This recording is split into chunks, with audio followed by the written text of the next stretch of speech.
Vote মিটতেই দেখা যাচ্ছে একরকম মিশন নিয়ে নিয়েছেন মুখ্যমন্ত্রী মমতা বন্দ্যোপাধ্যায়।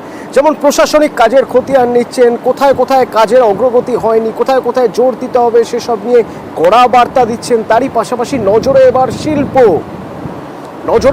আর সেজন্যই আজ নবান্নে বিকেলে শিল্প বৈঠক। বণিক সভার প্রতিনিধিরা থাকবেন, আর কারা থাকবেন, ঠিক কোন বিষয়ে আজ আলোচনা হবে? নবান্ন থেকে আমার প্রতিনিধি সোমরাজ সরাসরি আমার সঙ্গে রয়েছেন। সোমরাজ, কি জানতে পারছি আমরা? দেখো, আজ বিকেল 4টা থেকে নবান্ন সভাঘরে মুখ্যমন্ত্রী মমতা বন্দ্যোপাধ্যায় বৈঠক করবেন। মূলত বণিক সভার প্রতিনিধিদের পাশাপাশি বিভিন্ন শিল্পপতিরা থাকবেন আজকের বৈঠকে। মনে করা হচ্ছে যে আজকের বৈঠকে মমতা বন্দ্যোপাধ্যায় আগামী দিনে রাজ্যের শিল্পে বিনিয়োগ সম্ভাবনা নিয়ে আলোচনা করবেন। পাশাপাশি বিশ্ববঙ্গ বাণিজ্য সম্মেলনকে সামনে রেখেও মমতা বন্দ্যোপাধ্যায় আজকে বেশ কিছু রোডম্যাপ তৈরি করে দেবেন। তার কারণ তুমি জানো যে বিশ্ববঙ্গ বাণিজ্য সম্মেলন চলতি বছরেও হতে পারে বা আগামী বছরের শুরুতে হতে পারে।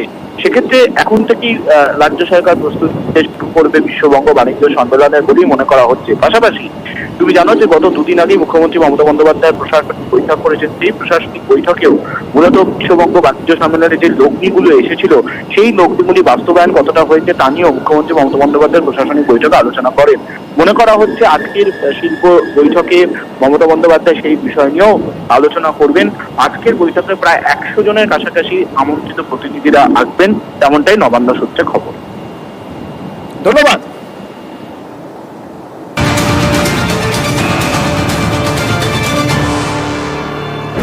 আর এদিকে অভিষেক বন্দ্যোপাধ্যায় তিনি কড়া বার্তা দিয়েছেন যে যারা মন্ত্রী রয়েছেন, যারা পঞ্চায়েতে রয়েছেন, তারা যেন কাজ করেন। অর্থাৎ নবজোয়ারের সময় যে বার্তা দেওয়া হয়েছিল, নবজোয়ার কর্মসূচিতে যেসব প্রতিশ্রুতি দেওয়া হয়েছিল সেইগুলো যেন পূরণ করা হয়, কোথাও কোনো গাফিলতি না থাকে। ঘনিষ্ঠ মহলে এরকমই বার্তা দিয়েছেন অভিষেক। ঠিক কি বার্তা দিয়েছেন জানবো। আমার সঙ্গে আবির রয়েছেন প্রতিনিধি। আবির, কি বার্তা দিয়েছেন অভিষেক বন্দ্যোপাধ্যায় কাদের উদ্দেশ্যে?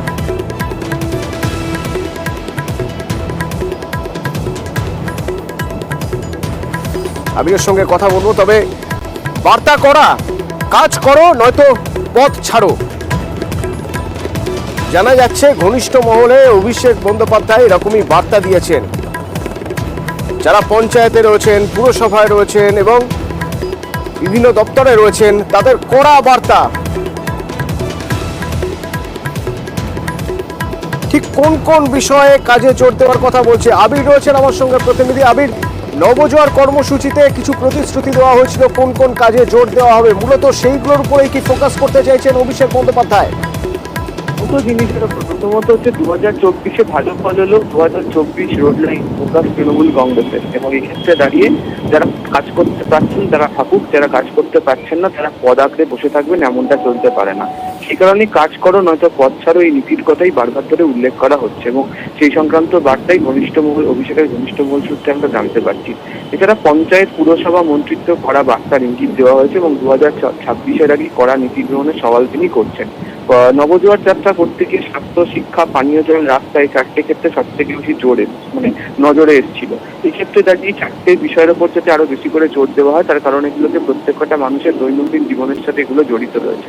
ফলে এখানে যদি কোথাও পিছিয়ে পড়া হয় বা কোথাও যদি কোনো দূরে সরে যাওয়া হয় তাহলে তার একটা প্রভাব পড়তে পারে। এবং যেটার ব্যাখ্যা করতে গিয়ে অনেকেই বলছেন যে এবারে লোকসভা নির্বাচনে দেখতে পাওয়া গেছে যে বিভিন্ন পুরো এলাকাগুলোতে যে প্রভাব পড়েছে ভোটের ফলের ক্ষেত্রে, তার একটা মস্ত বড় কারণ হয়তো এগুলোর ক্ষেত্রে দাঁড়িয়ে রয়েছে। সেই কারণেই তার ঘনিষ্ঠ মহল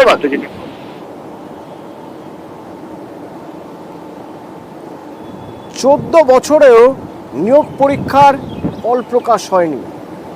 মাদ্রাসার ক্ষেত্রে এবার কড়া পদক্ষেপ হাইকোর্টের। মাদ্রাসা কমিশনকে জরিমানা করল হাইকোর্ট। নিয়োগ পরীক্ষার ফল 14 বছরেও কেন অপ্রকাশিত? 2 লক্ষ টাকা জরিমানা।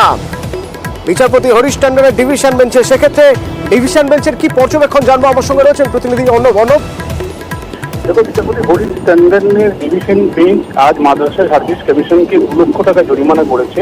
শুধু তাই নয়, আগামী 3 মাসের মধ্যে মাদ্রাসা সার্ভিস কমিশনকে ফল বা প্যানেল যা রয়েছে তা প্রকাশ করতেই হবে, এই ডেডলাইনও দিয়েছে।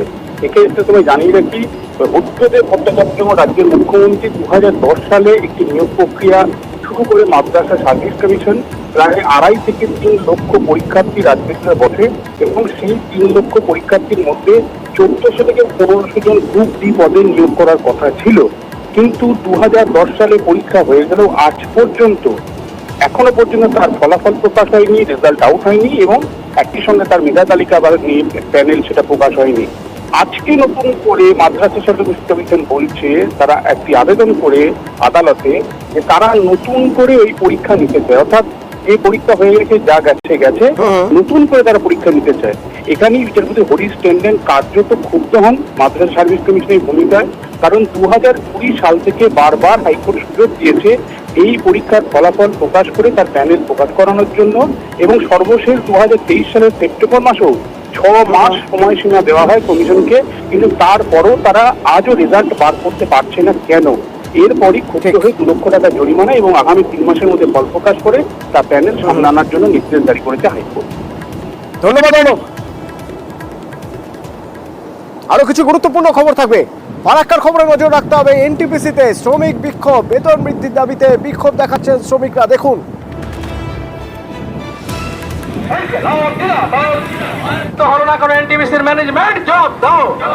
এনটিপিসি পুলিশ ফাঁড়ির সামনে বেতনের চুক্তি কার্যকর করতে হবে, একাধিক দাবি। পাওয়ার প্ল্যান্টে যাওয়া রাস্তা বন্ধ, প্রতিবাদ সভা করছেন সেখানে শ্রমিকরা। কি পরিস্থিতি সেখানকার এবং কতক্ষণ ধরে চলছে এই বিক্ষোভ জানবো। কেদার প্রতিনিধি আমার সঙ্গে রয়েছেন। কেদার, গত আজকে সকালে এনটিপিসি শ্রমিকদের ঠিকা শ্রমিকরা বেতন চুক্তি এবং বিভিন্ন দাবি নিয়ে একাধিক দাবি নিয়ে তারা রাস্তার অবরোধ করে প্রথমে যৌথ সভা করে এবং সভা করার পর এখনো যৌথ অবধি সেই চলছে অবস্থান বিক্ষোভ চলছে এখনো পর্যন্ত এবং ঘটনাস্থলের সামনে ফরাক্কা থানা পুলিশ গিয়ে দাঁড়িয়ে রয়েছেন এবং মানুষ দাবি করছেন তারা জানে বেতন বাড়ানো হয় এবং একাধিক দাবি তাদের মানতে হবে, না হলে বিক্ষোভ চলবে। ধন্যবাদ।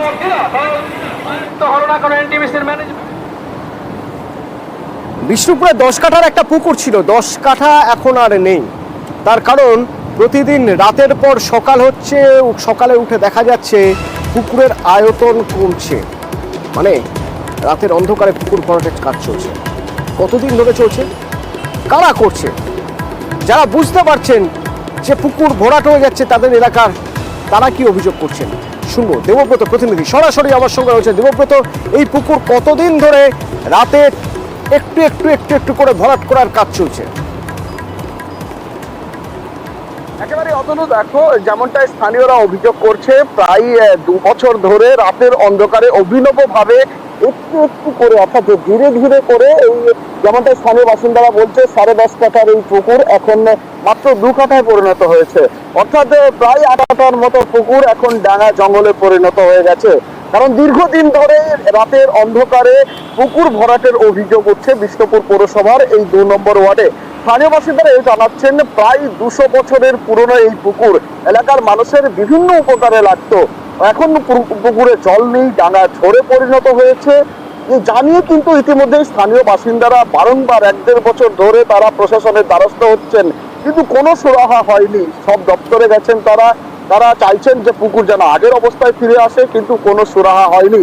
অবশেষে আমরা মহকুমা শাসকের সঙ্গে যোগাযোগ করেছিলাম, তিনি বিষয়টি বলছেন খতিয়ে দেখা হবে এবং পুকুর যদি অবৈধভাবে অর্থাৎ বেআইনিভাবে ভরাট করে তবে আইনানুগ তাদের বিরুদ্ধে ব্যবস্থা নেবে যারা এই ধরনের কাজ করছে এবং পুকুরকে আগের অবস্থায়। কিন্তু যার পুকুর, মানে অর্থাৎ যিনি পুকুর মালিক, তিনি অবশ্য মানতে চাইছেন না যে পুকুর ভরাট করা হচ্ছে, কিন্তু এই প্রশ্নের উত্তরও নেই তার কাছে যে 2 বছরের মধ্যে 10 কাঠার পুকুর 2 কাঠা কি করে হয়ে গেল। না, ভরাট কেউ করেনি, ওটা অটোমেটিক ওই লোকজন ময়লা ফেলে ফেলে, হ্যাঁ, ওটা অটোমেটিক বুঝে চলে আসছে। যে বলেছে সে সম্পূর্ণ মিথ্যা কথা বলেছে। আপনি সরজমিনে তদন্ত করে দেখতে পারেন, বা এর আগেও সরজমিনের লোক তদন্ত করে দেখে গেছে। এটা এর আগেও অনেকবার অবজেকশন করেছিল। আমরাও চাইছি পুকুরটা হোক আবার, তাহলে 5টা মানুষের উপকার হবে। 200 বছর আগেকার পুরনো পুকুর, আমাদের এই পুকুরটা বিরাট উপকৃত। এই পুকুরটি আস্তে আস্তে রাতের অন্ধকারে কে বা কারা বুঝাচ্ছে সেটা আমরা কেউ বুঝতে পারছি নি। সকালবেলাতে আমরা এসে দেখছি মাটি পড়ে আছে, পুকুর অর্ধেকটা প্রায় বুঝেই গেছে। আমরা ইমিডিয়েট চাই প্রশাসন, আমরা চতুর্দিকে দরখাস্ত করা হয়েছে, তাতে কোনো সুরাহা মিলেনি। আমরা চাই ইতিমধ্যে পুকুরটি সংস্কার করে আমরা পুনরায় যেমন ফিরে পাই। কারণ আমরা অভিযোগ জানিয়েছিলাম অনেকদিন আগের থেকে, আমরা ভাবছিলাম যে কিছু একটা সরকার থেকে বা প্রশাসন থেকে ব্যবস্থা হবে, কিন্তু এখনো পর্যন্ত কিছু হয়নি। কাদের পুকুর আমরা যেটুকু জানি এটা 3-4 জন শরিক, যে ওরা বলছে যে আমরা জানি না কে ভিটাচ্ছে, তোমরা ধরো তো শাস্তি দাও, কিন্তু আমরা তো ধরতেই পারছি। হ্যাঁ, তাদেরও মদত আছে। মহকুমা শাসক অবশ্য আশ্বাস দিচ্ছেন পুকুর আগের অবস্থাতেই ফিরিয়ে নিয়ে যাওয়া হবে।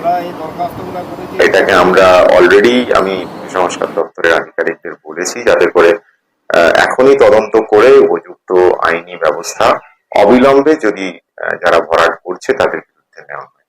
বেআইনি ভাবে কোনো ভরাট প্রশাসনিক ভাবে আমরা হতে দেব না, আমরা বরদাস্ত করবো না। যদি দেখা যায় যে সেটি ভুলভাবে হচ্ছে, বেআইনি ভাবে হচ্ছে, তাহলে আইনসঙ্গত ভাবে যা যা ব্যবস্থা নেওয়ার পুকুরকে তার নিজের জায়গায় ফেরানো, সেই ব্যবস্থা আমরা নেব। রাতে আলো তো জরুরি রাস্তাঘাটে চলার জন্য, দিনের বেলা কেন প্রয়োজন আলো? তাহলে কি গাফিলতি? প্রশ্ন তুলছে বিজেপি। শিলিগুড়ির এই পঞ্চায়েত, নকশালবাড়ি পঞ্চায়েতে দিনের বেলা দেখা যাচ্ছে স্ট্রিট লাইট জ্বলছে, অর্থাৎ 24 ঘন্টা স্ট্রিট লাইট জ্বলছে। কেন? বিশ্বজিৎ প্রতিনিধি আমার সঙ্গে সরাসরি রয়েছে। বিশ্বজিৎ, বিজেপি তো অভিযোগ করছে গাফিলতি, সেই জন্য এই অবস্থা, দায়িত্বজ্ঞানহীনতা, সেই জন্য এই অবস্থা। আসল কারণ কি? দেখো, আসল কারণ হলো যে টাইমার দিয়ে এই স্ট্রিট লাইটগুলোকে নিয়ন্ত্রণ করা হয়। মূলত রাতে আলোকিত করতে এই স্ট্রিট লাইটগুলোকে জ্বালানোর প্রয়োজন। সেই টাইমারে বাজ পড়ে কিন্তু এই টাইমার খারাপ হয়েছে। আর এই টাইমার 8 দিন ধরে খারাপ হলেও চূড়ান্ত গাফিলতি কিন্তু নজরে আসছে। কারণ গ্রাম পঞ্চায়েত এই সমস্ত ব্যয়ভার নির্ভর করে এই লাইটের। আর রাজ্য সড়কে মূলত আলোকিত এবং সৌন্দর্যায়ন করতেই এই কাজ করেছিল শিলিগুড়ি মহকুমা পরিষদ। গত 7 দিন ধরে এই স্ট্রিট লাইট দিন থেকে রাত এক নাগাড়ে জ্বলছে, আর যা নিয়ে কিন্তু চূড়ান্ত ক্ষুব্ধ স্থানীয় বাসিন্দারা। বিজেপি এক প্রকার অভিযোগ করছে যে সাধারণ মানুষের করের টাকা এভাবেই ব্যয় করছে প্রশাসন। আর তোমাকে জানিয়ে রাখি, এই নকশালবাড়ি গ্রাম পঞ্চায়েত প্রায় 10 লক্ষ টাকা বিল কিছুদিন আগেই বিদ্যুৎ দপ্তরে কিন্তু তারা দিয়েছে। প্রায় 20 লক্ষ টাকা বিল ইতিমধ্যে বাকি। তারপরে এ ধরনের দিনের বেলায় যদি এই স্ট্রিট লাইট জ্বলে, তাহলে এই করের টাকা কিভাবে জলের নিমেষে কিন্তু ফেলে দেওয়া হচ্ছে, সেই অভিযোগ বিজেপির পক্ষে করা হচ্ছে। বিজেপি অভিযোগ করছে সাধারণ মানুষের করের টাকার অপচয় হচ্ছে। আর পঞ্চায়েতের উপপ্রধান বলছেন বাজ পড়ে লাইটের টাইমার নষ্ট হয়ে গেছে, দ্রুত ব্যবস্থা নেওয়া হবে। দিনের বেলা আমাদের লাইটের প্রয়োজনটা কি? সম্পূর্ণভাবে এটা গাফিলতি বলতে পারেন, যে যারা এই দায়িত্বে আছেন তাদের গাফিলতি বলতে পারেন। আজকে আমরা গরিব মানুষরা দিনের পর দিন জিপিতে ট্যাক্স পে করছি, সেই ট্যাক্সের টাকা থেকে ইলেকট্রিক বিল পরিশোধ হয়। আর আজকে এই ইলেকট্রিক লাইটগুলো দিনের পর দিন আর কি দিনের বেলাও জ্বলে যাচ্ছে, তাতে তো একটা বিদ্যুতের অপচয় হচ্ছে। এটা শাসক দলের সম্পূর্ণই গাফিলতির কারণেই আজকে এইভাবে গরিব মানুষের ট্যাক্সের টাকা অপচয় করা হচ্ছে। বিগত কয়েকদিন ধরে যে পরিমাণ বৃষ্টি হচ্ছে এবং ওখানে খবর পাওয়া গেছে যে সেই বাজ পড়ে যে লাইট যে কানেকশান, সেই টাইমারটা নষ্ট হয়ে গেছে। তো যেই কন্ট্রাক্টর কাজটি করেছে তাকেও আমরা মেসেজ দিয়ে দিই যে কোনো টাকায় সেই বিদ্যুতের বিলগুলি দেওয়া হয়, কোনোভাবেই যাতে লাইটগুলো দিনের বেলা না জ্বলে। রানাঘাট প্রাইমারি স্কুলের ছবি দেখাবো আপনাদের, সেই খবর দেখাবো। কেন জানেন? কারণ এই যে আমরা গরমের কথা বলছিলাম, এই গরম এমন একটা পর্যায়ে পৌঁছে গিয়েছিল যে গরমের ছুটি এগিয়ে নিয়ে আসতে হয়েছিল। এমনকি এখনও স্কুল শিক্ষা দপ্তরের নির্দেশিকা রয়েছে, যদি প্রয়োজন হয় তাহলে সকালের দিকে যাতে ক্লাস নেওয়া যায় সেই ব্যবস্থা করুন স্কুল কর্তৃপক্ষ। আর এই স্কুলে যারা পড়ান তারা নিজেদের পয়সা খরচ করে এসি লাগিয়েছেন ক্লাসরুমে। গরমের ছুটির আগেই অবশ্যই এসি লাগানো হয়েছিল। তো গরমের ছুটির পর যখন স্কুলে পড়ুয়ারা এসে দেখছে যে সেখানে এসি লাগানো, তাদের আর বাইরে এখন 40 ডিগ্রি টেম্পারেচার, তখন ভিতরে অনেক কম, অন্তত পড়াশোনাটা শান্তিতে করা যাবে। রঞ্জিত প্রতিনিধি আমার সঙ্গে সরাসরি রয়েছে। রঞ্জিত, একটু জানতে চাইবো এই ভাবনা এলো কোথা থেকে? কারণ সরকারি কোনো অনুদান নয়, কোনো স্পন্সরশিপ নয়, কোনো সংস্থা নয়, নিজেরা যে মাইনে পাচ্ছেন সেই টাকা থেকে এসি কিনে লাগিয়ে দিলেন ক্লাসরুমে।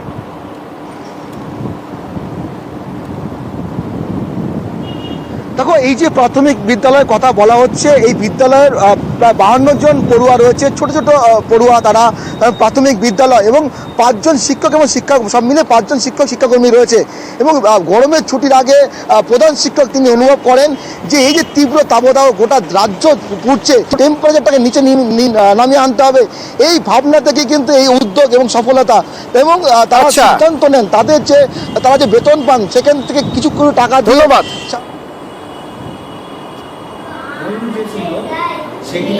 বর্ষা এখনো আসেনি, তবে বর্ষার বৃষ্টি শুরু হয়ে যাবে কিছুদিনের মধ্যেই, আর সেই জন্যই এখন চলছে তোড়জোড় প্রস্তুতি। কিসের বলুন তো? ইলিশ ধরতে যাওয়া। ইলিশ ধরতে যেতে হবে, কারণ ইলিশের মরশুম আসছে, আর সেই জন্যই দক্ষিণ 24 পরগনায় তোড়জোড় চলছে। কয়েক হাজার ট্রলার ইতিমধ্যেই তৈরি হয়ে গিয়েছে, এবং প্রায় 1000 ট্রলার বিভিন্ন মৎস্য বন্দর থেকে পার্থ প্রতিমায় গিয়ে নোঙর করে রয়েছে। কবে যাবে এরা ইলিশ ধরতে? ফার্স্ট ব্যাচ কবে বেরোবে? আমার সঙ্গে বিশ্বজিৎ রয়েছেন প্রতিনিধি সরাসরি। বিশ্বজিৎ, কবে এই প্রথম লট তারা যাবে ইলিশ ধরতে?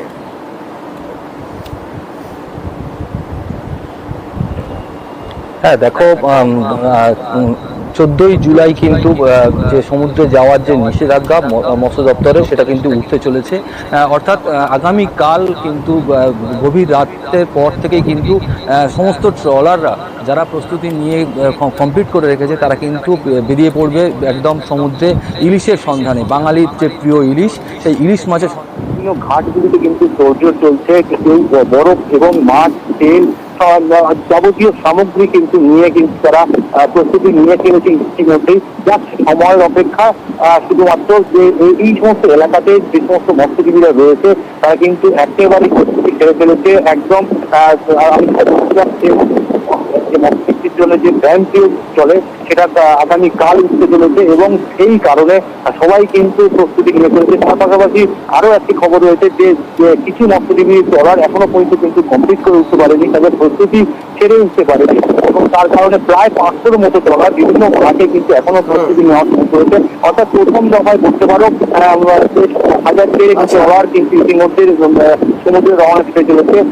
তুমি জানো যেভাবে গরম এবং যে নির্বাচন গেল তাতে করে কিন্তু শ্রমিক এবং যে দিনের বেলা কাজ করা একদম দায় হয়ে গিয়েছে। সেক্ষেত্রে কিছু ট্রলার কিন্তু এখনো প্রস্তুতি নিচ্ছে, সেটা প্রায় 500 ট্রলার। তারা কিন্তু আরো 10-12 দিন পর কিন্তু আবারও সমুদ্রে রওনা দেবে। আর মাত্র সময়ের অপেক্ষায়। আর ধন্যবাদ। পরিস্থিতি হচ্ছে একে ইলেকশন ছিল, ইলেকশনের দিনে আর আমাদের কাঠ মিস্ত্রিগুলো ভিন রাজ্য থেকে আসে, কেউ অনেক সমস্যা গিয়ে আমরা এখন কমপ্লিট করতে পারিনি। তো সেই জন্য কিছু ট্রলার এখন আনরেডি আছে, রাত দিন করে কাজ করছি। তবু আমাদের এই কাজ কমপ্লিট এখনো 10 থেকে 15 দিন টাইম লেগে যাবে। এটা তো অনেকটা ক্ষতি, অনেকটা মৎস্যজীবীদের জন্য অনেকটাই ক্ষতি। অনেক স্টাফ, লেবার, মাঝিরা খুব মালিকের প্রতি অসন্তুষ্ট হয়ে রয়েছে। আমরাই বা কি করবো, ইলেকশন পড়েছে মাথার উপরে।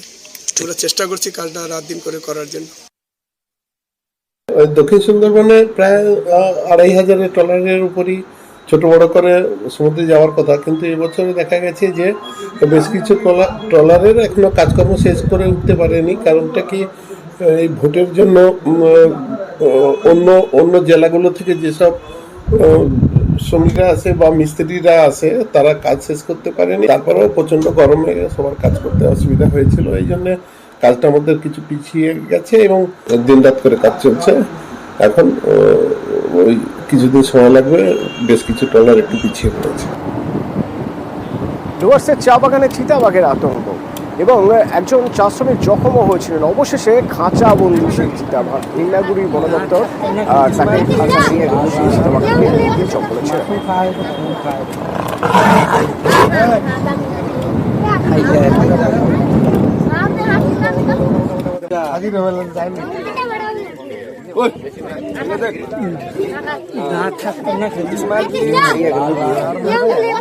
মাছও খায় তো ফোন খায়।